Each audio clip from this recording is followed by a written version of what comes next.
So I wanted to start by having you give us a sense of sort of how you've seen the partnerships industry, for lack of a better word, develop, and sort of looking ahead where you think it's going to go. That's a great question.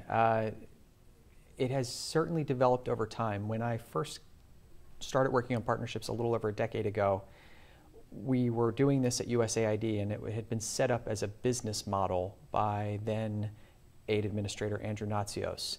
And it was the Global Development Alliance, which you're probably very well familiar with. And the GDA was meant to drive the partnerships as a business model through USAID. And that actually has been tremendously successful. There are many units across USAID, and their focus is partnerships. And actually, if you walk into the building right now, every banner that says what they do, everything is we partner to do education, we partner to do health. That is just so much what we wanted to see happen when we started this a little over a decade ago. I was lucky enough to be asked by the Obama administration to come and work at the White House and help them build out their partnership work across the interagency. And as I called an interagency meeting on public-private partnerships, we suddenly found that there were 23 federal agencies that were working in some way on public-private partnerships. And we were able to bring them all together to talk about our best practices, and we actually even issued a best practices guide on public-private partnerships for the interagency. What is amazing to me was 10 years ago, if we had called that same interagency meeting, it would have just been USAID showing up. And now suddenly you have 23 other federal government agencies that are in this business. So it is a growth industry for government.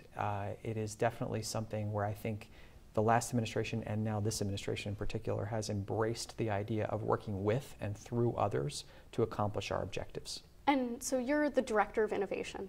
So I think often we turn to innovation to overcome challenges and to find sort of new ways of working. So what do you see as some of the greatest challenges in working in partnerships, and how are you working to sort of innovate to overcome those hurdles?